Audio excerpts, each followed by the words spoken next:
안녕하세요. 김경수 목사입니다. 오늘도 창세기 12장 부록에 대해서 함께 생각해 보겠습니다. 아브라함이 두 가지 단을 쌓았는데, 단을 쌓고 여호와의 이름을 부른 것과 그냥 단만 쌓은 경우입니다.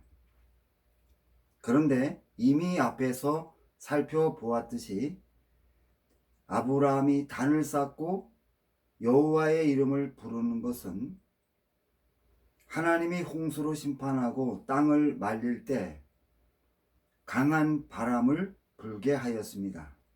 이때 바람의 영향으로 아무것도 할 수 없었기 때문에 노아가 방주 안에서 화재의 위험으로 번제를 하나님께 드리지 못할 때 단을 쌓고 여호와의 이름을 부르는 것으로 대체했다는 것을 이미 앞에서 살펴보았습니다.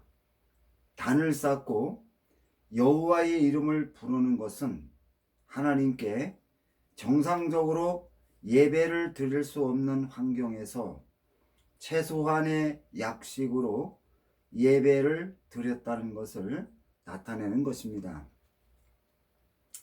아브라함이 창세기 12장 7절과 12장 8절에서 여호와를 위하여 단을 쌓았다고 하였는데, 창세기 13장 4절에서 베델과 아이 사이에 장막을 치고 여호와를 위하여 단을 쌓은 것이 아브라함이 가나안 땅에 도착하여 처음으로 단을 쌓은 것이라 언급하여, 둘 중에 하나는 하나님이 인정하지 않았다는 것을 증거하였습니다.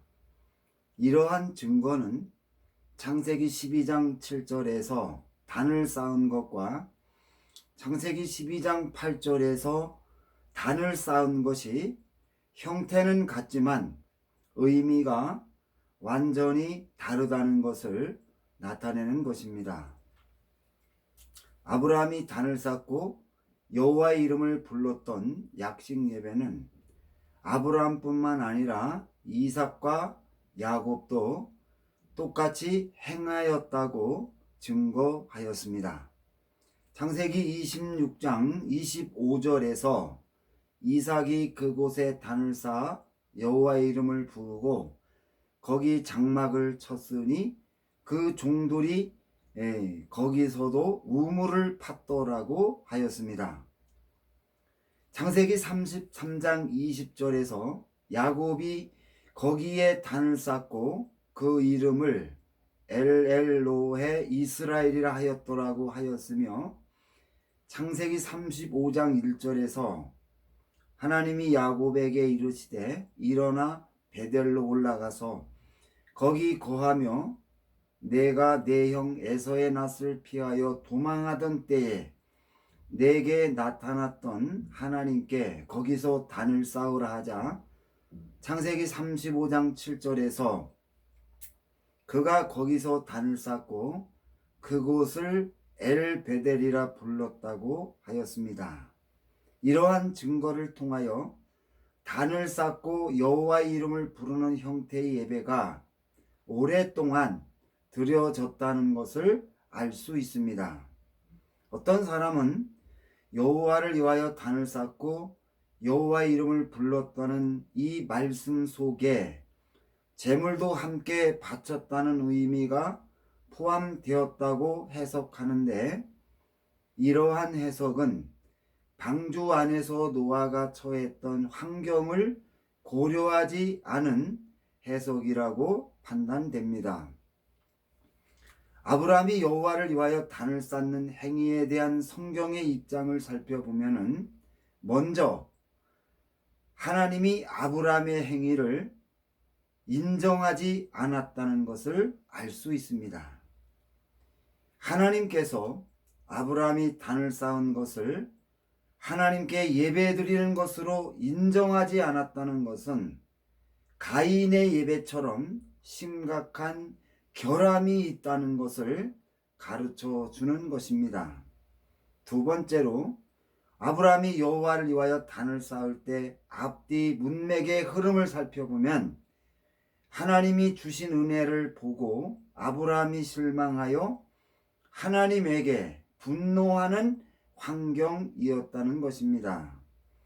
창세기 12장 1절에서 하나님이 아브라함에게 내가 네게 보여줄 땅으로 가라고 말씀하실 때 아무도 데려가지 말고 혼자서 사례만 데리고 떠나라고 하셨습니다.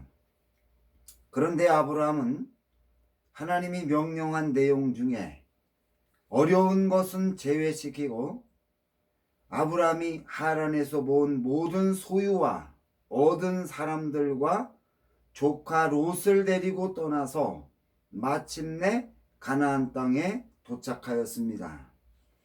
본절에서 마침내 가나안에 도착했다는 것은 많은 어려움을 겪은 후에 비로소 가나안에 도착했다는 뜻입니다. 그리고 창세기 12장 6절 7절에서 여호와께서 아브라함에게 나타나 아브라함을 배제시키고 이 땅을 내 자손에게 주리라고 말씀하셨습니다. 아브라함이 여호와의 말씀을 듣고 큰 결단을 하고 떠나 하나님이 지시한 땅에 오면서 많은 고생을 하고 마침내 도착했는데 이 땅을 아브라함을 제외시키고 아브라함의 자손에게 준다고 말씀하셨기 때문에 아브라함은 크게 실망하고 하나님을 향하여 분노할 수 있는 상황이었다는 것입니다.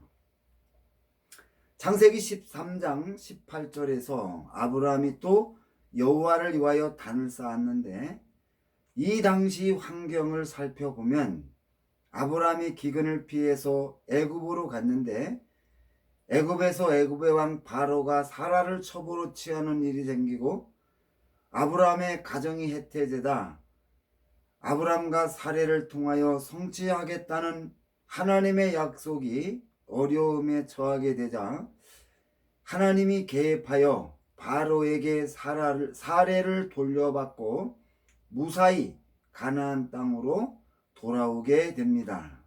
이때 아브라함은 하나님의 크신 은혜를 깨닫고 믿음으로 살기를 다짐하며 마음을 새롭게 하기 위하여 그가 가나안 땅에 도착하여 처음 단을 쌓았던 곳으로 돌아왔습니다. 그런데 창세기 13장에서 아브라함과 롯의 가축들이 너무 많아 물과 풀을 먹이는 문제로 목자들이 서로 싸우고 갈등의 골이 깊어지므로 서로 동거할 수 없게 되자 아브라함과 롯이 헤어지기로 결정한 후에 아브라함이 롯에게 먼저 땅을 선택할 수 있도록 배려합니다. 그러자 롯이 자신의 눈에 좋게 보이는 땅을 선택하고 떠난 후에 창세기 13장 15절에서 하나님이 아브라함에게 보이는 땅을 내가 너와 내 자손에게 주리니 영원히 이르리라고 약속하였습니다. 여기서 창세기 12장 7절의 약속과 창세기 13장 15절의 약속을 비교하면 하나님이 땅을 주시겠다고 약속한 대상이 아브라함의 자손에서 아브라함으로 바뀌었다는 것을 알 수 있습니다.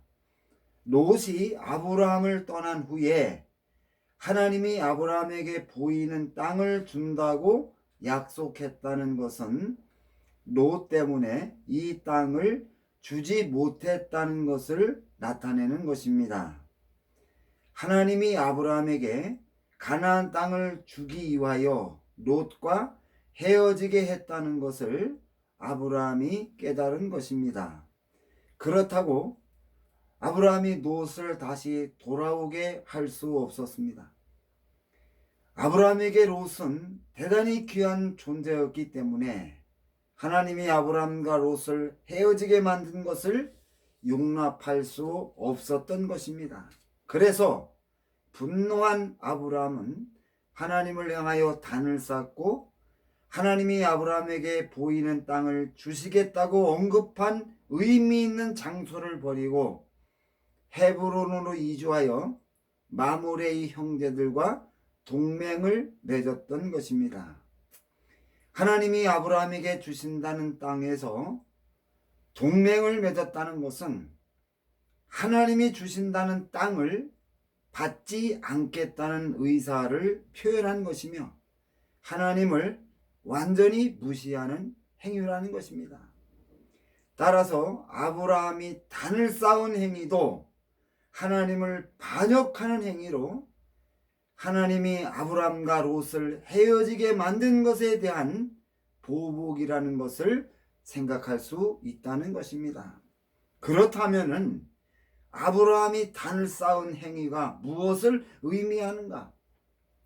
창세기 11장에서 노아의 자손들이 바벨탑을 쌓은 것과 아브라함이 단을 쌓은 것을 비교하면 공통점과 그 의미를 찾을 수가 있습니다. 아브라함이 하나님을 향하여 단을 쌓고 여호와의 이름을 부르지 않은 것은 작은 바벨탑을 쌓은 것과 같은 모양새로 하나님을 반역했다는 것을 표시하는 겁니다. 바벨탑은 하나님을 향하여 쌓은 큰 제단과 같고 아브라함이 하나님을 향하여 쌓은 제단은 마치 작은 바벨탑과 같은 의미로 이해할 수 있다는 것입니다.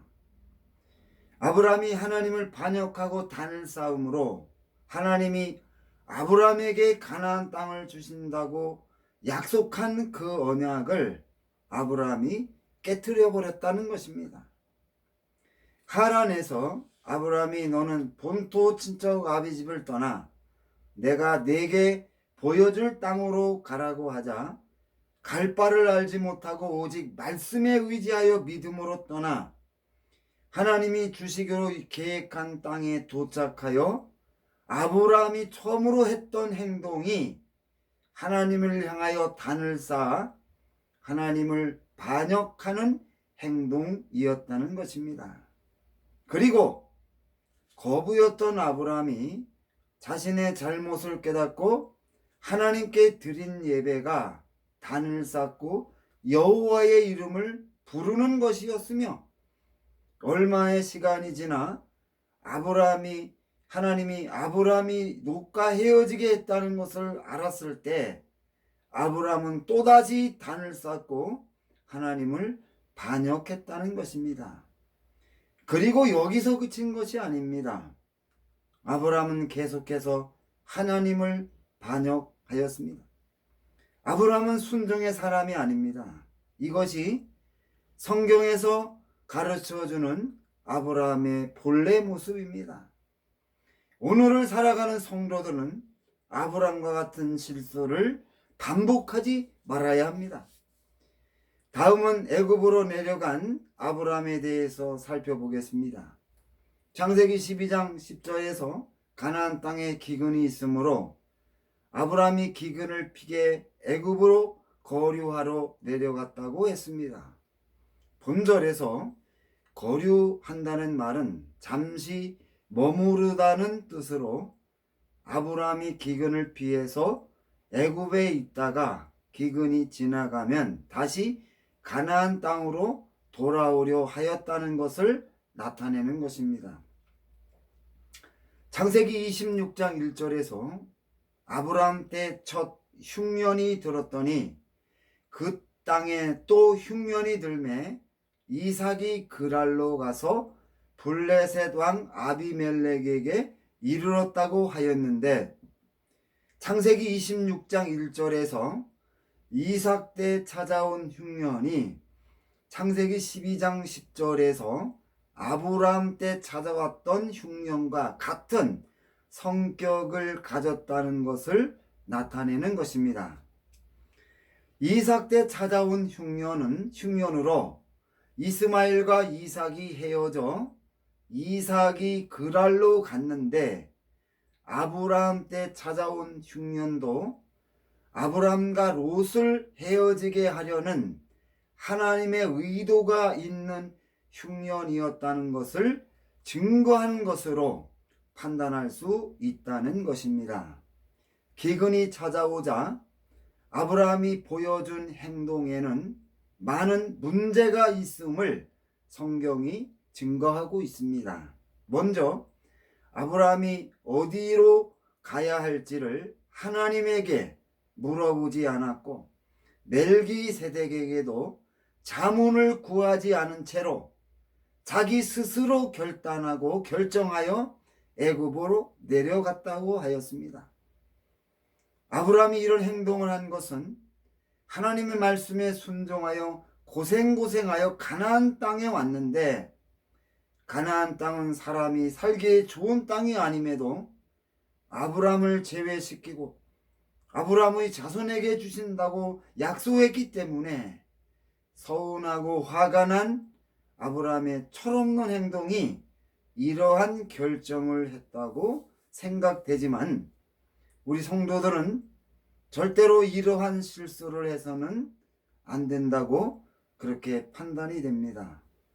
두 번째로 아브라함이 애굽에 가까이 이르렀을 때에 그의 아내 사라에게 말하되 내가 알기에 그대는 아리따운 여인이라 애굽 사람이 그대를 볼 때에 이르기를 이는 그의 아내라 하여 나는 죽이고 그대는 살리리니 원하건대 그대는 나의 누이라 하라. 그러면 내가 그대로 말미암아 안전하고 내 목숨이 그대로 말미암아 보존되리라고 하였습니다. 본문에서 증거하는 것은 애굽 사람들의 소문을 듣고 아브라함이 자신의 부인 사레를 부인이라고 하지 말고 누이라 하자고 정하여 아브라함의 생명을 살리려는 계획을 했다는 것인데 본문에서 아브라함의 실수는 하나님이 자신과 사레를 통하여 성취한다는 하나님의 약속을 버렸다는 것을 나타내고 있습니다. 하나님이 지금 자식이 없는 아브라함을 통하여 큰 민족을 이룬다고 약속하셨는데 만약에 자식이 없는 아브라함이 죽게 되면은 하나님의 약속이 성취될 수 없기 때문에 하나님이 아브라함을 지켜주어서 아브라함이 절대로 죽지 않는다는 것을 믿지 않았다는 것을 증거하는 것입니다. 그뿐 아니라 창세기 12장 3절에서 너를 축복하는 자에게는 내가 복을 내리고 너를 저주하는 자에게 내가 저주하리라는 하나님의 약속도 믿지 않았다는 것을 증거하는 것입니다. 이 세상 사람 누구도 아브라함에게 저주하는 말 한마디 할 수 없도록 하나님이 권세를 주었음에도 아브라함은 잊어버리고 믿지 않았다는 것을 나타내는 것입니다. 오늘을 살아가는 성도는 이러한 실수를 반복해서는 절대로 안 될 것입니다. 그리고 아브라함의 계획은 사레와 맺은 부부관계를 숨기고 남매로 위장하여 위험이 닥칠 때 사레를 방패로 이용하여 자신의 생명을 지키는 것이었습니다. 아브라함이 애굽에 내려가면서 불안해하는 사레의 마음을 진정시켜 주어야 하는데 오히려 아브라함은 사레를 이용하여 자신의 생명을 지키려 했다는 것입니다.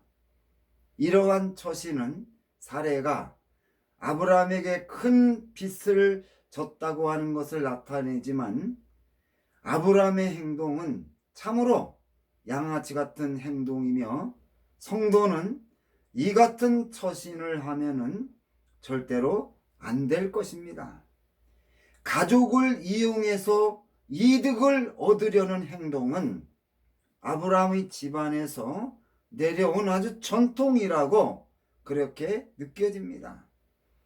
아브라함의 형 하란이 그 자식들에게 큰 죄를 범하여 자식들을 이용하여 이득을 얻으려 하였고, 아브라함의 아들 이삭도 아브라함처럼 행동했다고 성경이 증거하였으며, 아브라함의 동생 라울의 손자 라반이 그의 딸을 야곱과 결혼시키며 돈을 받고 팔았던 것을 언급하였는데, 성도는 이러한 아브라함의 행위를 절대로 본받아서는 안 될 것입니다. 아브라함이 애굽에 내려갔을 때 애굽 사람들이 사레의 아름다움을 보았고, 바로의 대신들도 사레를 보고 바로 앞에서 칭찬함으로 사레를 바로의 궁으로 취하여 드렸고, 아브라함이 사레를 바로의 첩으로 허락하였습니다. 바로가 사레의 연고로 아브라함을 후대하여 양과 소와 노비와 약대를 주었습니다. 아브라함의 인간적인 생각이 자신의 가정을 스스로 깨뜨려 버렸습니다. 아브라함이 바로를 상대로 결정하였고 바로에게 많은 보상을 받았기 때문에 사레를 다시 찾을 수 없게 되었습니다. 만약에 아브라함이 사레가 자기 부인이라고 사실을 밝히면서 돌려달라고 한다면 바로를 속인 죄에 대해서 처벌을 피할 수 없었을 것이며, 또 아브라함이 이유 없이 사레를 다시 돌려달라고 하면은 이미 많은 보상을 받았기 때문에 바로를 우롱하는 죄에서 벗어날 수 없었을 것입니다. 아브라함의 인간적인 계획이 사레와 영원한 이별을 가져왔다는 것입니다.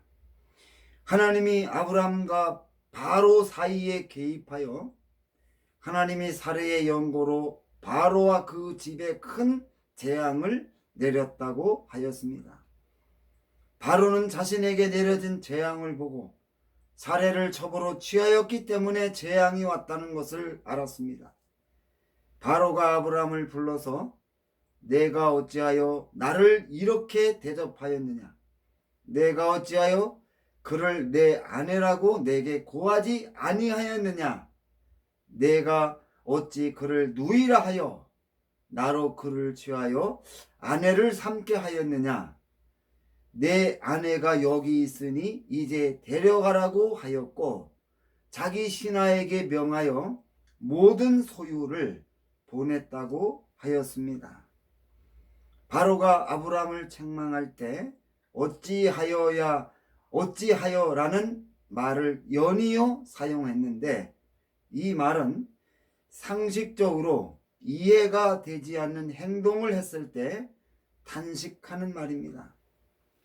바로는 아브라함을 정리하고 책임을 물을 수 있는 권세를 가졌지만 자기가 아브라함에게 준 예물조차 회수하지 않고 사레를 아브라함에게 돌려보낸 것은 하나님이 개입했기 때문이라고 판단이 됩니다.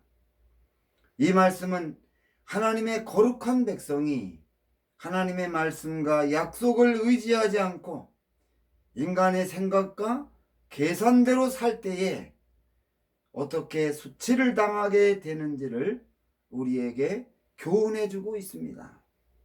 가장 중요한 것은, 안타까운 것은 창세기 12장 3절에서 너를 축복하는 자에게는 내가 복을 내리고 너를 저주하는 자에게는 내가 저주하리니 땅의 모든 족속이 너로 말미암아 복을 얻을 것이라는 말씀을 믿고 믿었다면은 아브라함이 사라에게 자신을 오라버니라 말하라고 부탁하지 않아도 되었을 것입니다. 아브라함은 자신이 하나님께 큰 권세를 받았는데 그것조차 생각해 보지 않았기 때문에 권세를 받지 않은 사람처럼 행동하였다는 것입니다. 그는 비굴하게 자신의 생명만 살려고 거짓으로 포장했기 때문에 바로에게 수치와 모욕을 당하고 추방될 수밖에 없었다는 것을 증거하고 있습니다. 하나님이 아브라함의 가정을 다시 회복시켜 주신 것은 여러 약속 중에서 특히 내 자손에게 가나안 땅을 준다고 약속했기 때문입니다. 하나님이 아브라함에게 말씀을 주실 때 아브라함에게는 아직 자식이 없었고 사레는 아브라함의 부인으로 사레를 통하여 태어난 자식을 통하여 성취되므로 하나님이 아브라함의 가정을 회복시켜 준 것입니다. 아브라함이 애굽에 내려갈 때 애굽 사람의 품성을 듣고 위기감을 느낀 아브라함은 자신의 생명을 살리기 위하여 부부관계를 숨기고 자매로 위장하여 바로를 속이는 큰 실수를 하였습니다. 그럼에도 하나님이 바로를 책망하시고 바로의 입과 권세를 묶어서 사례를 아브라함에게 돌려보냈으며 아브라함이 애굽을 무사히 떠나도록 은혜를 주었다는 것입니다. 아브라함은 하나님이 주신 약속과 권세를 믿지 않았지만 하나님은 아브라함의 믿음과 관계없이 하나님이 하신 약속을 지켰다는 것입니다. 애굽에서 가나안으로 다시 돌아온 아브라함은 자신의 실수를 되돌아보며 하나님의 은혜에 감격했을 것이며 이제 앞으로 믿음으로 살아갈 것을 다짐했을 것입니다. 이렇게 해서 오늘 강론을 모두 마치겠습니다. 이 강론을 통하여 성경을 이해하는 깊이가 더하고 믿음이 말씀 위에 세워져서 참으로 우리가 하나님의 큰 일을 감당하는 놀라운 믿음의 역사를 이루시기를 주님의 이름으로 부탁을 드립니다. 감사합니다.